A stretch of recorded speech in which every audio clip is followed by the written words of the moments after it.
गौतम बुद्ध का अमूल्य उपदेश, परिवर्तन की शक्ति। राजगृह के पास एक घना वन था जहां गौतम बुद्ध अपने शिष्यों के साथ ठहरे हुए थे। हर दिन दूर दूर से लोग उनके प्रवचन सुनने आते।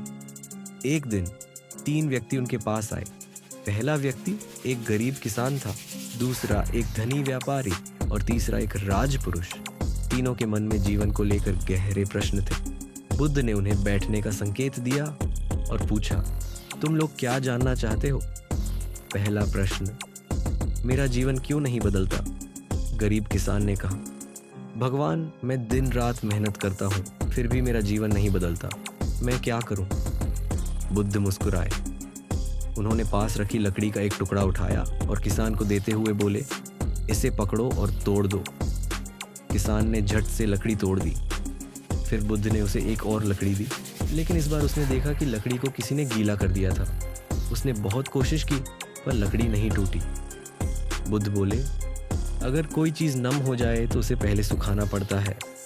इसी तरह तुम्हारे मन पर पुराने विचारों की नमी जमी हुई है। अगर तुम सोचते हो कि गरीबी तुम्हारी नियति है तो तुम कभी आगे नहीं बढ़ सकते। अपने विचार बदलो, अपनी सोच को सुखाओ और फिर नई शुरुआत करो। परिवर्तन वहीं आता है जहाँ पहले मन बदलता है। किसान ने पहली बार अपनी सोच को लेकर इतना गहरा विचार किया। दूसरा प्रश्न, धन है फिर भी चैन नहीं। फिर धनी व्यापारी बोला, भगवान, मेरे पास सब कुछ है, धन, ऐश्वर्य, नाम, प्रतिष्ठा, फिर भी मेरे भीतर अजीब सी बेचैनी है। मुझे चैन क्यों नहीं मिलता? बुद्ध ने उसे पास के तालाब से पानी लाने को कहा। व्यापारी गया, लेकिन जब वह पानी लेकर लौटा तो बुद्ध ने जानबूझकर पानी में थोड़ा सा मिट्टी मिला दी। बुद्ध बोले, अब इसे पियो। व्यापारी चौंका, भगवान, ये पानी गंदा हो गया है, इसे कैसे पी सकता हूँ? बुद्ध मुस्कुराए, यही तुम्हारी समस्या है।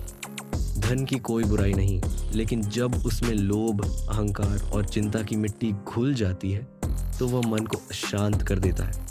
यदि तुम सच में चैन चाहते हो तो अपने धन को स्वच्छ रखो, इसे दूसरों की भलाई में लगाओ, बिना किसी लालच के। तभी तुम्हें असली शांति मिलेगी। व्यापारी को पहली बार अपने धन का सही अर्थ समझ आया।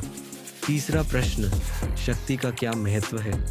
अंत में राजपुरुष ने पूछा, भगवान, मेरे पास शक्ति है, लेकिन लोग मुझसे डरते हैं, प्रेम नहीं करते।